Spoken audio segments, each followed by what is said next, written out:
Good evening from Maine in the U.S. My name is Penelope West. My book, London Letters Home, includes the letters that my great-grandfather, Gustavus Farley Jr., wrote his family between 1861 and 1865 from London, where he was apprenticing as a tea taster in preparation to going to Hong Kong and joining his cousins at Augustine Herd, a well-established merchant house. I want to thank Dr. Gillian Bickley and her husband, Dr. Werner Bickley, for founding the prize. I'm deeply indebted to the Proverse editing team for shepherding my work. They were very patient with me as they narrowed the scope and the structure for this book.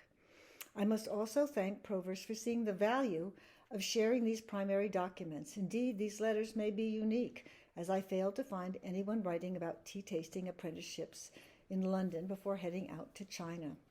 When Gus left his home in Massachusetts, the American merchant adventurers who swarmed into the China trade at the end of the American Revolution were being replaced by a second and a third generation of Western businessmen.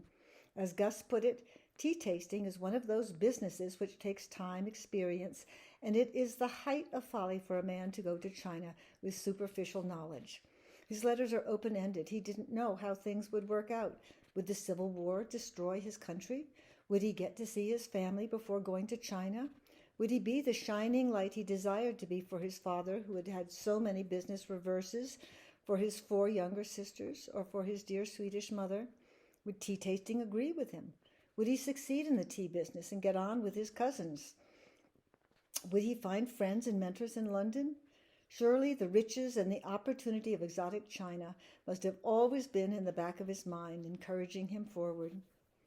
It was with great expectations under his arm that my grandfather, really just a 17-year-old boy, set off across the Atlantic for an apprenticeship as a tea taster in Charles Dickens's London. He had a rocky start, almost dying in a boat accident before even setting foot in England.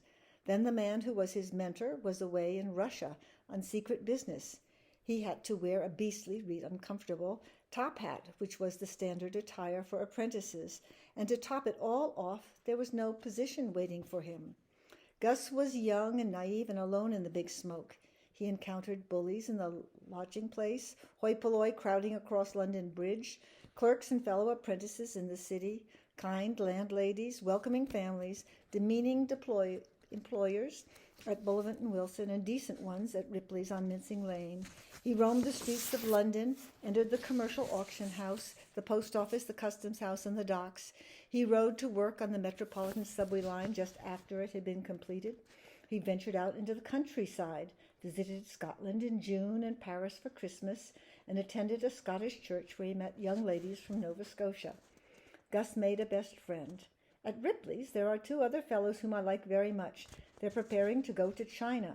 There is one about my age who is situated about the same as I am. He's from Glasgow, Scotland. He described his work. I suppose you'd be pleased to know what my duties are at the tea broker office. One of the principal duties is sampling.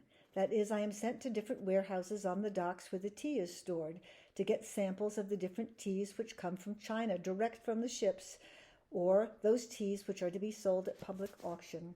You would laugh to see me traveling through the streets with a great blue sack on my back with about 50 pounds of tea in it. When it finally came time for Gus to head to China, he sailed on the clipper ship the Waterloo for 123 days straight before disembarking in Hong Kong, the promised land.